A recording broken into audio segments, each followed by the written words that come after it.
Welcome to Ando's Thinky Time podcast. Thank you very much for listening to this show. I really enjoy doing it, and I really appreciate all of you out there that are tuning in for whatever reason. Hopefully there's some inspiration and some artistic juice to squeeze out of these interviews. I really hope so. Today, on this episode, I am interviewing someone who was a real mentor to me early on in my career. I met him when I was about 19, playing at bars. He was a well-established musician at the time, and actually he was about the age I am now when we met. Maybe a few years younger than I am now, even. But he really brought me under his wing, and he helped instill a certain value system in me that I still carry around today. A value for community, a value for promoting and supporting other artists instead of just worrying about myself all the time. That stuff has really served me through the years and kept me in a good, positive, maybe even humble place. Because when you start supporting other musicians, you realize how good they are and how you should probably practice more. So I got to sit down with him. His name is Mr. Doug Haynes, otherwise known as Dr. Scoob. Dr. Scoob was sort of his alias back there in Texas. And he's one of the first songwriters that I met that was really making a point out of making a living from being a songwriter and not just a musician. I think you'll enjoy this episode. I think it'll maybe give you some insight as to where I'm coming from in the world. If you'd like to see more about my world, I hope you'll sign up over at patreon.com/AndoTheArtist. Every month I'm releasing exclusive content there, and I would just be so happy to provide it for you. Go sign up today. Check out andyepo.com. Blah, blah, blah, blah. Thanks for listening. Here's the episode. It's been a long time. It has. Where are you living now? In Austin, right? Huntsville, Texas, where the prisons are. But we work for the college. That's where they file all the prisoners down there? Yeah, I mean, that's where all the executions, all the good stuff. Oh, really? Yeah, Huntsville is a town that is built on two things. The college and the prison system. I bet the Venn diagram of those things interacts a little bit. There's a lot. Oh, we have one of the best criminal justice programs in the nation. Like one of the best. Or actually in the world. I think we're ranked 3rd in the world for criminal justice majors. It's like, oh, okay. So the most criminal justice majors. Not like the best criminal justice system necessarily. No, the best criminal justice program for students. Because they got so many fucking people to practice on holding still or something? Well, yeah, I mean, they can work in the prisons while they take their classes. Interesting. Yeah. I know nothing about that field, of course. Me neither. I've learned from student essays, but that's about it. When you and I met, it must have been 2005 or 6. What do you think? That sounds about right. That sound right? I'd lean more towards 5. I was already leaving Lubbock by summer of 2007, and we'd been friends for a couple of years by then. That's right. So we met. I think I remember the night we met, and it was, as I recall, at the Ice House in Lubbock, Texas. Which yes. I'm not sure even exists anymore. Same. I kind of hope it doesn't. It was terrible. Most of those places. And that's definitely when we first met. I remember that night. Because it was me and the bartender. Watching Mike you. Bernal. Oh yeah, Mike came out for a little bit, yeah. Yeah, I remember it was like a tiny clutch of dudes. It was maybe you and Mike, maybe 2 other guys or something. Maybe Fletch or somebody like that. I can't remember who it would have been. Yeah. But, and then of course this guy that was managing both of us at the time. Yes. Quote unquote managing us. I still don't know what booking. that means. Yeah, Booking? it's supposed to be booking. He's the one that managed you into that gig that did not fit you at all. Yeah.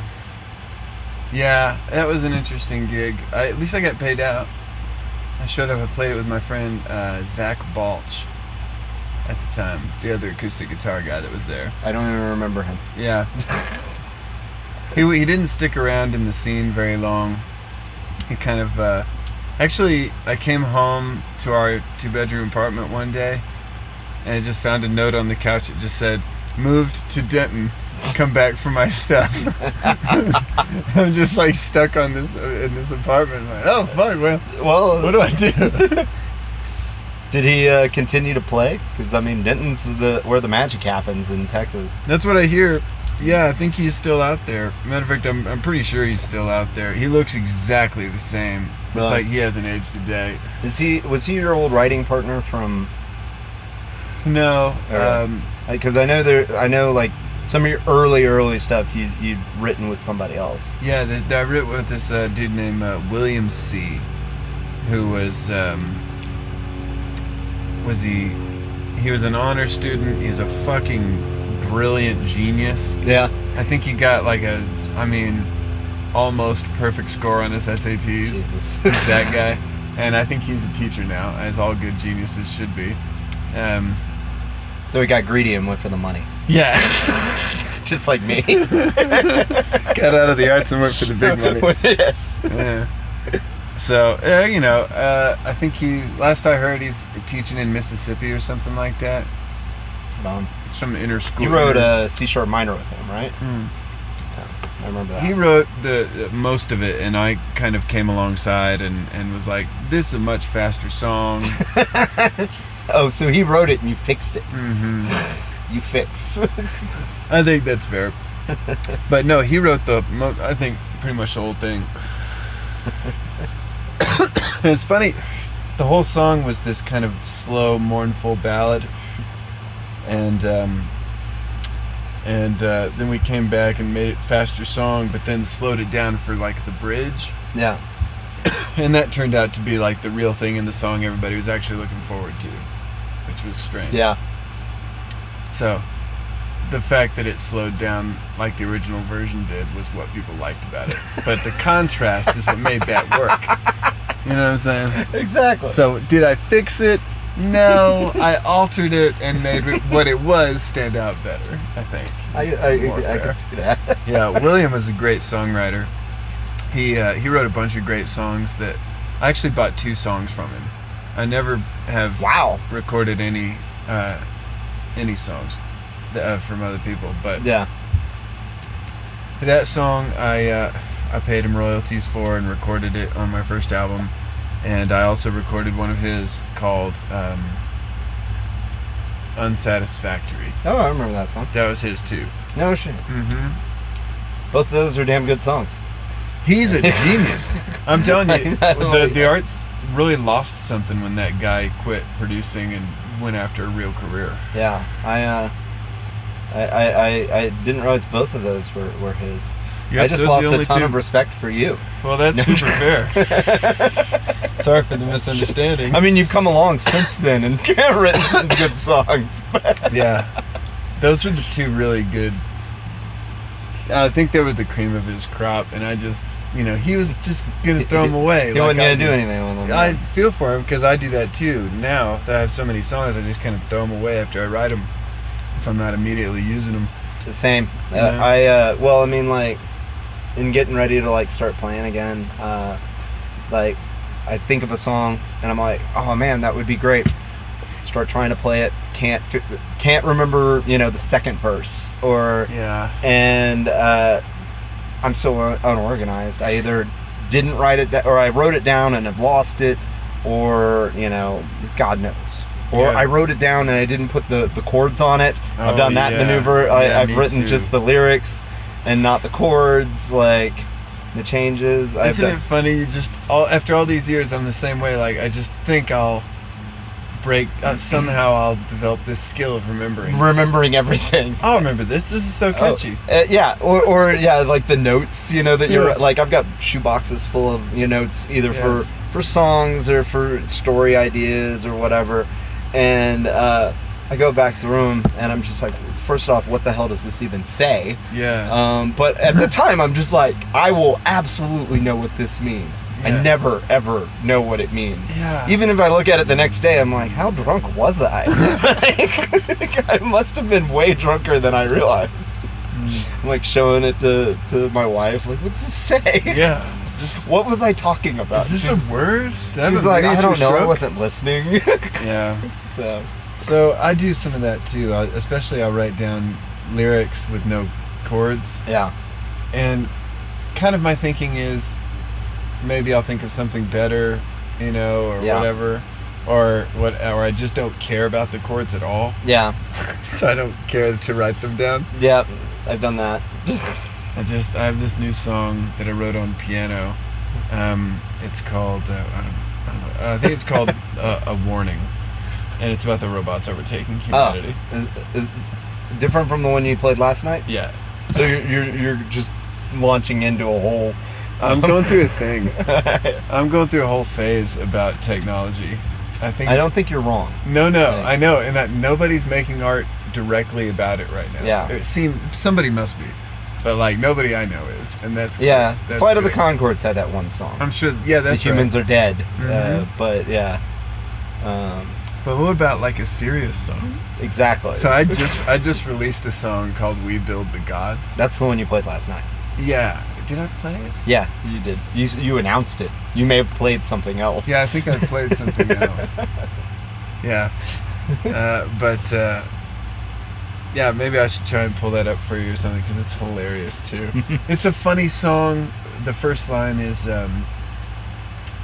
"When the machines wake up, will they find our throats with their smooth fingers?" I like that. Yeah, that's the kind of shit that just tickles my ball sack a little bit. Songwriting, Yeah. And I'm in a kind of a I'm releasing singles now instead of albums. Yeah. So I just had that in the vault. You Yeah. know? Just kind of re-recorded the vocal and put it out. Yeah. And now it's on the radio. It's just like so easy now. That's awesome. You just send it in. It's digital. The exchange takes seconds. You know? I've always been envious of your understanding of technology because I can't record squat because I don't know what I'm doing. Yeah. So. It was like recording was my focus. Yeah, you zoned in on it there for quite a while. Yeah. My productivity on recording has gone down over the years. Yeah. But I feel it coming back up. Now that I can stay up till 1:00 now and work on whatever you feel needs working on. Right. Yeah. So I now that I own all my own time, basically how I think of it. I'm getting a lot more done. Yeah. And it feels good.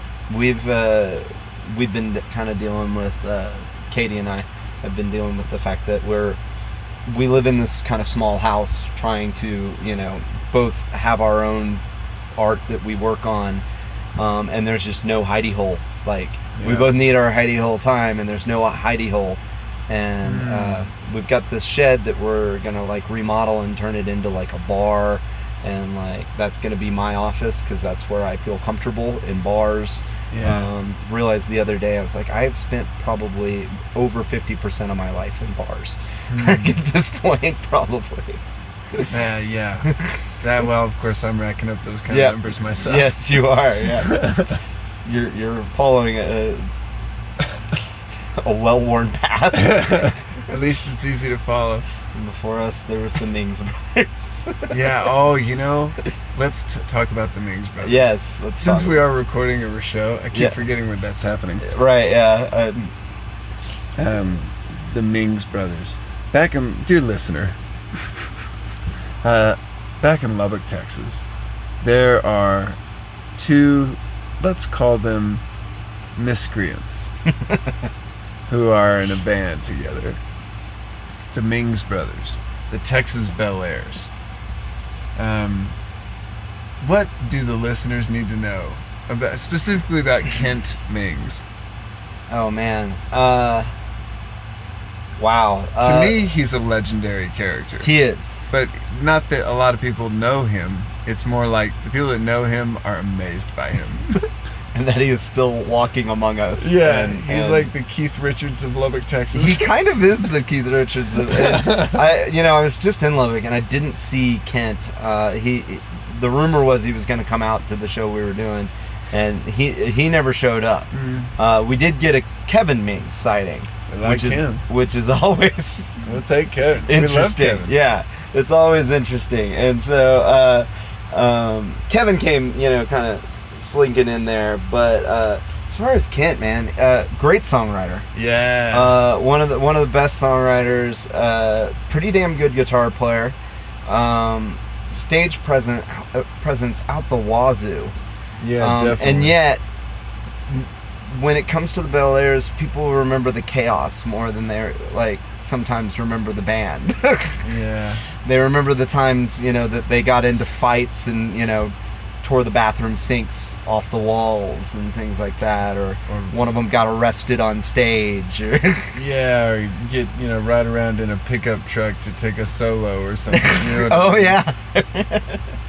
Yeah, they're characters, for sure. In fact, Kent's the very first story in that collection, my collection of short stories, is loosely based on Kent and Wayne Whitson, the old pawn shop owner.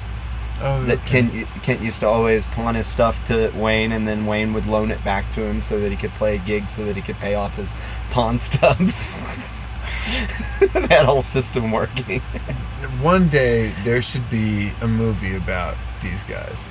Absolutely. It's too interesting. There are too many good stories. Oh yeah.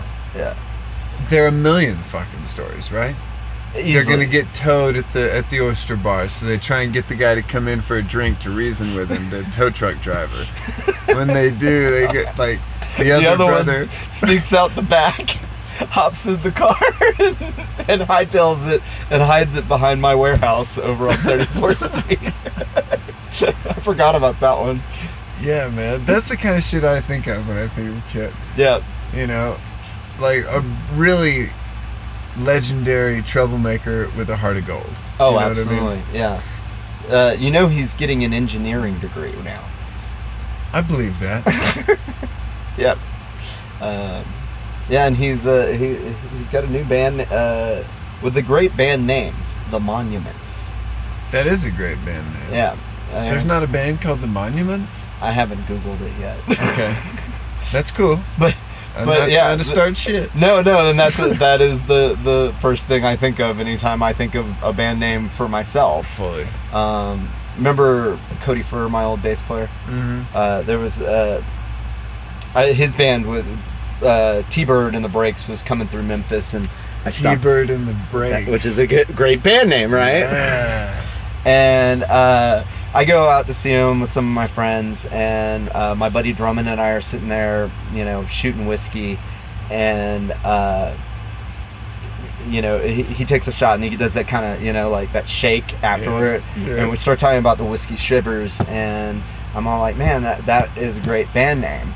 Yeah. And Cody takes a break right about that time, and I'm like, Cody, I thought of my next band, Whiskey Shivers. And he was like, that is a great band name. It's so good, it's already taken. You've seen them. I was with you. I'm just like, oh yeah. Yeah. So yeah. Yeah, that hurts. Yeah. Well, I guess I didn't have the Google right at my fingertips, so I didn't. Yeah, that's fucking up. This is a good band name, though. It is a great band name. Yeah. I wish I'd thought of it first. Yeah. Kent Mings and Carrie Sweeney are two of my favorite songwriters, just in a list of my favorite songwriters overall. Period. Yeah. They're. It's not like they're just in the Lubbock or even Texas list. Not for me. Me neither. Yeah. They're in the overall list. And in fact, another one I would throw in there is Bubba Earl, Brian Wheeler. from Yeah. Los Sons of Bitches. Well, yeah. That dude writes some great songs, man. But all three of them, like, yeah, it's there's something about West Texas that seems to produce great songwriting. And Kent and Carrie, and Carrie is also a very different character than Kent, Yeah. but a character nonetheless, you know. Yeah, he's like almost, like almost kind of hippie sensibilities, Yeah. but definitely a cowboy too. You Oh know what I man, mean? yeah. He's a redneck hippie, is what he Yeah. is. Yeah. He's. I don't know if he still does this, but whenever he would come into town and stay with Benet, his girlfriend, he would still sleep in his truck, like in the bed of his truck, most nights, because that's what made him feel comfortable. At least that's the story I heard. I think I heard it from Benet. I want to believe that. That's awesome. Yeah, like probably with his boots on, That guy, he may be. I mean, Carrie Sweeney. There's another songwriter that I know you don't know about, called Roger Allen Wade. Have you heard of Roger Allen Wade? I don't think so. Great songwriter. Famous mostly for writing a tune for the Jackass franchise. If you're gonna be dumb, you gotta be tough. Oh, yeah. That's a fucking classic. It is a good song. And his back catalog is full of gold. And Carrie's is as well. Yeah. Neanderthal Man. Oh man. Martha. Martha is one of my favorite songs ever. It is. Yeah, I'd put it in probably my like top 5 ever. Yeah. And my wife is a huge Tom Waits fan. I am too, but like we always have this confusion every time I start talking about Martha. When I talk about Martha, I'm talking about Carrie Sweeney's Martha. Right. She thinks I'm talking about Tom Waits's, which is also a great song. I'm sure it's fine. It's great, but I'll take Carrie Sweeney's Martha any day. It's Like- just... it's The recording's beautiful, of course. absolutely. But like the song by itself, I kind of do a version of it locally. Just kind of, I don't know, to sort of pay homage to good songwriting that I know motherfuckers up here don't hear. Right? I don't know, it's kind of like part of my heritage kind of a thing, and Yeah. I want to kind of Share it. share it. Yeah. Yeah, that's really what it is. And so Martha I play, and I play another one of his called The Problem with Humans.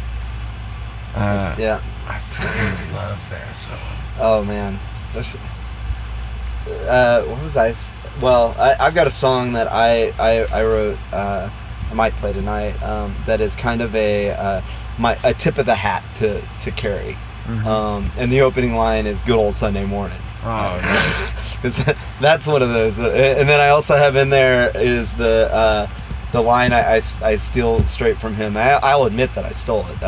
But what is it? That love song he wrote, the 12 Januaries. It's on the same album with "Good Old Sunday Morning" Mhm. and Martha. Human Masquerade, maybe? I think it's on the Martha album. Is it on the Martha album? But it's the acoustic one that's like at the end. It's like, "Dear, it's been 12 Januaries Oh, since yeah. since I first placed my hand on your boob," something like that. And anyways, there's this line in that song that's like, "I'm your fast-paced, slow-witted fool," which is just such a good line. That's a great line. And so, yeah, since I was already kind of writing this song in like tribute to Carrie, I slid that line in there too. Mhm. But there's so many like just classic Carrie Sweeney lines Yeah, that. he's the fucking man. I've Yeah. always wanted to play a show with him and do like just some harmonica or something like that. I promise I'll stay out of the way. Right. You know? That's the other thing. He's a hell of a performer. Yeah. When he, he usually plays like 2 or 3 piece, and always like whoever is accompanying him are always just players. Yeah. He's the type of guy that like people come out like if Carrie Sweeney's looking for, even though you never hear about Carrie doing anything, he's always like, off in Rio Dosa doing whatever he does. Apparently he's writing a book now too. Yeah. Everybody's writing books, man. But Carrie, who knew any of us could read, right? Yeah. But Carrie's but when he pops up at like Green Hall, and he's playing with like, Rowdy Richard Bowden. Yeah. Oh man, Richard Bowden. He blew up there. Like he was playing with who's he Ryan playing? Bingham. Ryan Bingham. Yeah. Yeah, I saw him. He was sitting in with like Wilco and Dylan and like. I was at one of the shows that old Rowdy Bowden was playing on the stage. Yeah. It was at Fiddler's Green. At Fiddler's Green,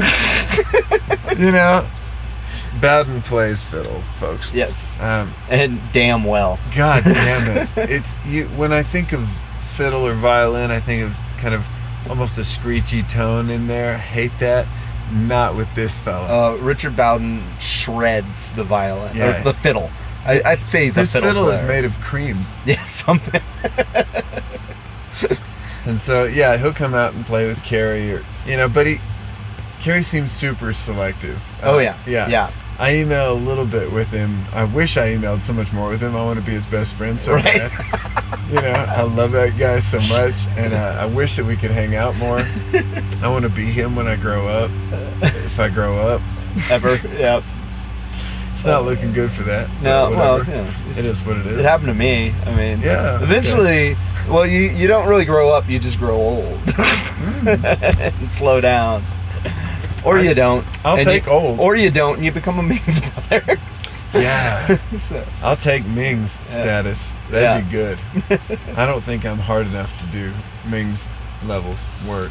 But I could do Carrie Sweeney's kind of thing where it's like you go hide off, nobody knows what you're really up to. And then you just pop up and crush it and my then God. disappear again. There he is. Did you see that? What was that? I don't know. Oh my God. Did he just say Jesus was a black man? Yeah. Yeah. Did he just beautifully sing that Jesus was a black man? Yeah, dude. Carrie Sweeney blows my mind. Yeah. And I know he's probably not listening to this so it's safe to say how I really feel. But I just idolize a lot of those characters. Yeah. Those were my formative years when we first met. I was like 19 when we you were young, man. Yeah. And you were about the age I am now, 30-ish, 28. Yeah, 28, 30, yeah. So I'm 32 now. And I remember when I was 22, you were 33. Okay. And Mac Davis was 66 when we met him at the festival. At the Lubbock Centennial extravaganza. That was. It was an extravaganza. It was, man. It was quite a night. It blew my mind. And there was actually another event, the closing ceremonies maybe that they did later. Yeah. That Terry Allen played at. Oh, nice. And I was playing at Jazz that night in Lubbock. Yeah. And Terry came in to have a quiet dinner by himself. Oh, shit. And I was like setting up. And Terry Allen's one of my idols, Oh, yeah. Because you guys all infected me with this idea of legacy and heritage. Yeah. And I was like, oh, there he is, all by himself. And I was like, I'll bet he came here by himself. To be by himself. Even then I knew. But I was like 22 or so, and maybe I was just in town for the night or something. I can't remember what it was. Yeah. But it felt like a special happenstance. Yeah. And I did not approach him. But he looked up and waved me over eventually. Oh, wow. After I stood there and stared at him for like a Disney cartoon, like Bugs Bunny falling in love. Out of your eyes. Yeah. I looked like Pepe Le Pew. And he's like invited me to sit down, and I sit down and chat with him for a minute, and then I graciously fuck off back to my corner to pretend to set up. Right. Freak out about. You're just rapping and unwrapping chords. That's exactly right. Yeah. I still think about that kind of stuff, that legacy stuff. Yeah. Oh man, yeah. I remember the first time Carrie Sweeney came into one of my shows at La Diosa, and like, oh man, like Like, I just puckered up. I was like, oh my God. Yeah. Oh, fuck, there he is. Yeah. Oh, am I doing any of his songs? I don't think so. I'm doing all my own shit. Yeah.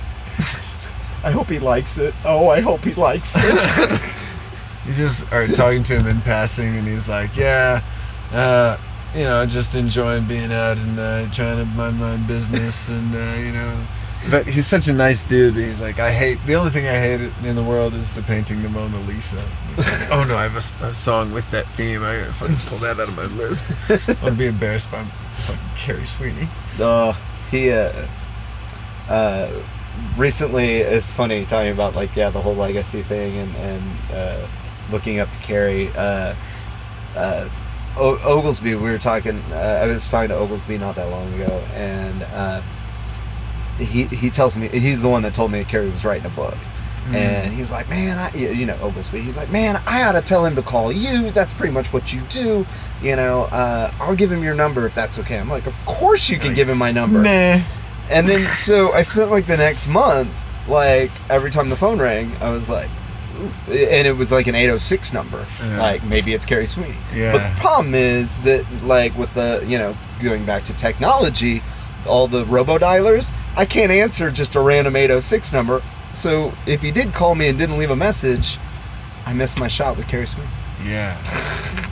I hope that's not happening to me. I don't answer any Texas numbers anymore. No. They're all wrong numbers. Yeah. Consistently.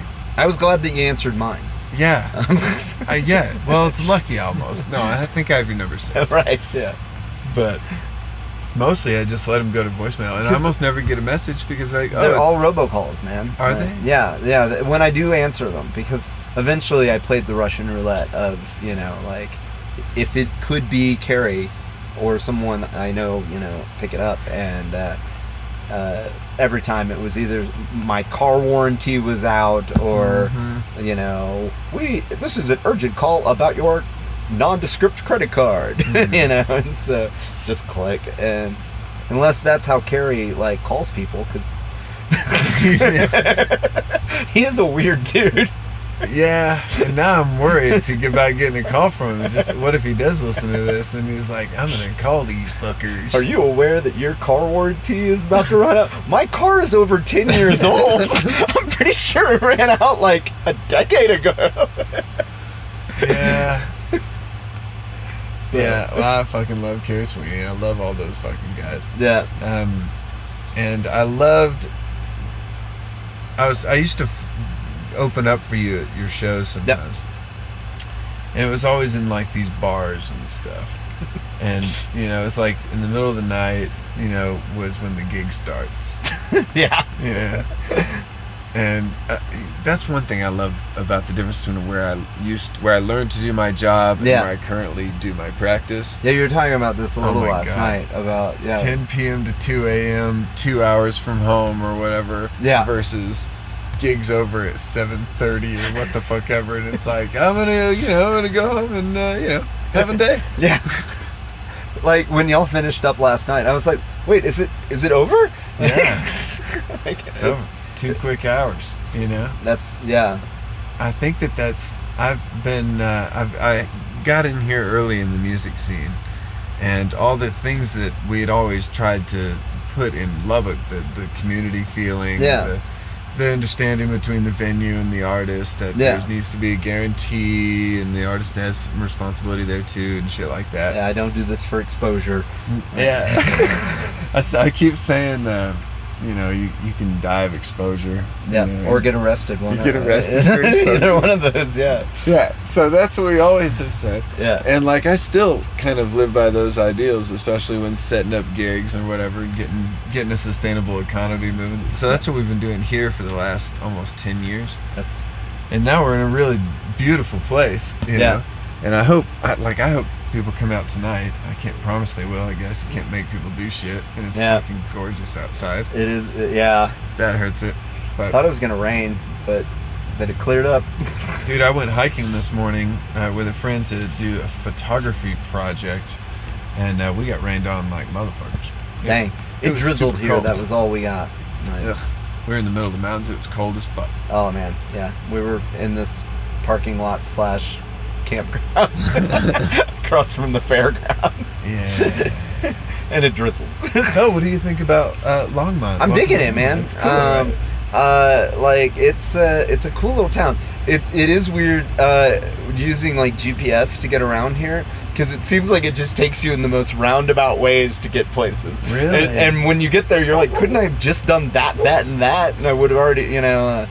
Yeah, we. Interesting. I haven't noticed that. Yeah, I don't know how much you use your GPS, but. Not in town, And it could I guess. just be that I'm not paying attention to the GPS and missing turns, and then it has to, I don't want to assume operator error, dude. But normally I'm pretty good at taking orders.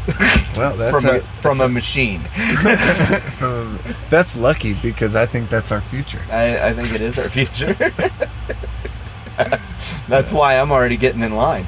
Yeah, Like, I'm just, Team Robot. Yeah, like all the way, man. Like when my GPS tells me to turn, I say yes, ma'am. Thank you, ma'am. Yes. Can I have another? Yeah, dude. Let us change topics to the future. Yes. What do you think about the future? Oh man. What is the future of technology's relationship with humanity? Oh, okay, not just humanities. Okay, that's easier. Yeah, I'm trying to narrow my question for you.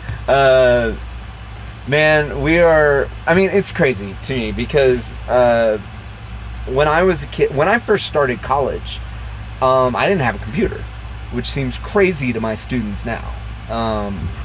But I had basically an electric typewriter where you would, it had like a maybe 2-inch by 4-inch screen, and it was like orange lit with little black, dot matrix looking type, letters. It could save for a little bit, and then you'd hit print, and it would print out, and you had to feed in paper individually. It was basically like just a word processor, basically. Okay. And when I started college, that's what I had. That would have been 94. Okay. By 97, I think I got my first computer. So I've like literally seen all of this, evolve. I had a cell phone like back in high school, but I mean, it was like first we had a bag phone, then we had like, big old block thing, like people call it like the Zach Morris phone, I remember those. Yeah. When I was a kid. And I never saw one in real life. they were terrible. Yeah. My family never ever had one. But yeah, I mean, like I've seen like all of this. We were talking the other day about Bubba and I were talking about like all the times at the Space 1110, their old venue, and then hanging out at my place on 34th Street in Lubbock. And we're like, why aren't there any pictures of that? And dawned on us, nobody had camera phones yet. Like, and this was not that long ago. It was just like 10 years ago. I guess some people probably had them, but like little rich kids. So it just seems like it's gone so fast. That it's kind of mind blowing. I can't, like, to be honest, I don't know what's going to happen next, because like we're already so far beyond what I ever thought was going to be even possible or in the cards. Like literally my phone is like 100 times more powerful of a computer than that computer I had in college, now I did have a Commodore 64 way back in the day when I was like a kid, which like you had to know like you had to be able to write code to do things, and used it to play terrible stick figure games and those sorts of things. But yeah, like the computers, I in answer to your question, I got no idea, like, because it's awesome when you're enjoying all the technology, but then when you start thinking about where does it go from here, it starts to get a little scary, doesn't it? Yeah. And I, for one, as a teacher, I can see I can see the administrations, the various schools I taught at, making these angles towards potentially cutting out the human instructors and pushing more and more of an online format, and then trying to kind of like make every course the same, so that basically it can be run by a computer. Because once you get everything homogenized, to a point, like that, what we're teaching them. Once you get that all like, in a tight little package, then you just program a computer to do it. And what do you need me for? And the answer is, all the other crap I do as an instructor, all of the encouragement, all of the, kind of helping them find their ways. The computer can't do that, but they're definitely making that like, there's definitely a hard turn towards that in academia. Everything has to be online. Online courses, all this crap. And they're trying, I think in the end, what they're going to try and do, they're cutting back on tenure, and they're cutting back on full-time faculty, going heavy on adjunct faculties, which is part-time. They don't have to give them insurance and things like that. And then eventually, they're going to just streamline it to probably everything's going to be online. Which, again, brings that starts to hurt free thought and free thinking and things like that. Because there's not that there's no exchange. There's just the right answer and the wrong answer. There's no exchange of ideas going on. And I mean, so this leads into also if you want the dumbing down of the populace, when we're uneducated and not thinking for ourselves, then it's a lot easier to get us to go along with shit. So I think that's, not to go with conspiracy theory, but there's that looming on the horizon as well, which, gives me a warm, fuzzy feeling when I think about it. And so, I remind myself, I'm 43. How long am I really going to live? I don't know. Can I outlive this? Have you heard about the singularity, that idea? I'm not sure. It's like the idea that over time, the increase of technology is exponential, and at some point that graph looks like a straight up and down movement. I believe that we won't be able to perceive it changing itself and improving itself. Oh, that's not frightening at all. I know it is. It's completely frightening, right? That's terrifying. And the fact that it happens apparently lilies on a pond where there's a few and then there's a bunch and then the whole thing's covered. Yeah. You know what I mean? So I think it's supposed to, it's Ray Kurzweil. Okay. And the book is called The Singularity is Near. And I don't want to say I read it because it's dense. I was going to say. I skimmed the fuck out of it. Real hard. Yep. And I tried to listen to the audiobook as well. Yeah. I got several hours into that before I had to stop because it was getting so dark. His previous book was called The Age of the Spiritual Machines. Oh, wow. Oh, no. I'm terrified to read this man's work. Yeah. Well, and also, what was the title of the first one you said? The Singularity is Near. Yeah. I would much prefer if it was the singularity is near, but not so near that you need to worry about it yet. Yeah. But it's supposed to be 2049. Oh God. 2049. Now I might still be around then. Yeah, I think you might. People are always asking us when we're gonna have kids, and I'm like, We as a species have so many kids. Yes, right? Not sure I want to drop anyone into all this. Yeah, I'm kind of on that page with you. Yeah. I got the vasectomy. Oh, did you? Uh-huh.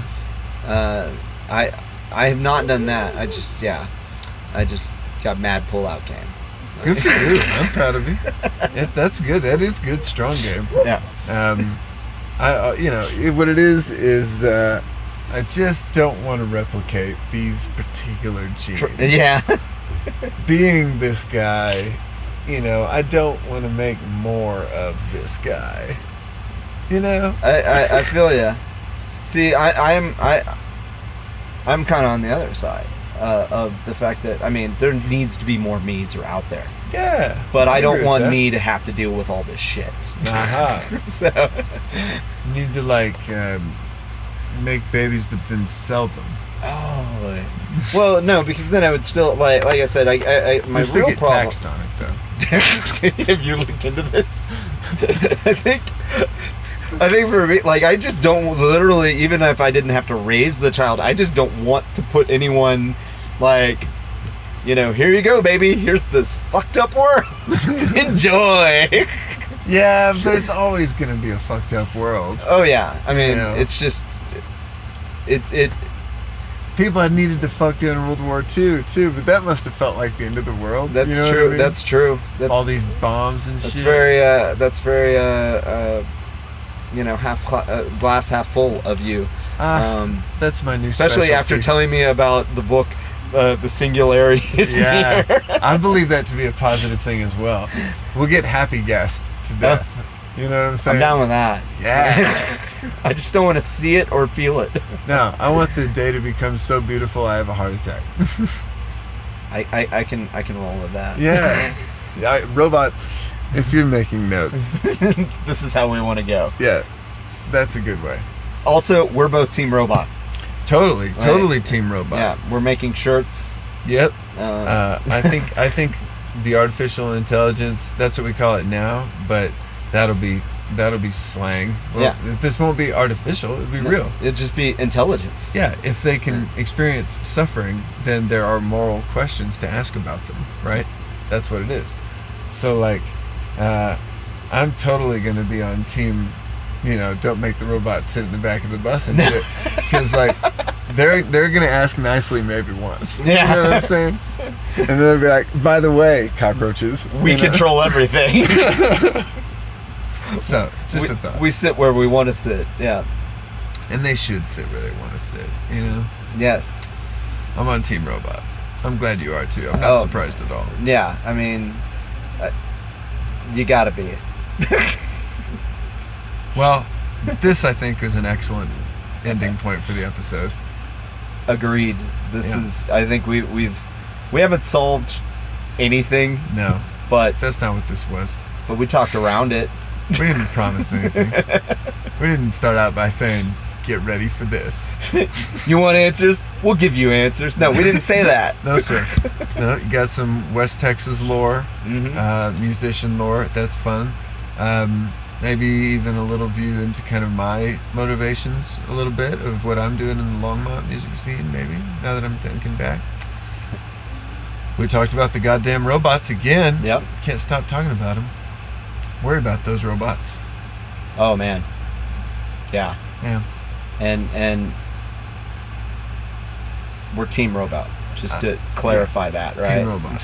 I love the humans. Yeah. I love the humans. I'd also be Team Cyborg. Yeah. Oh, yeah.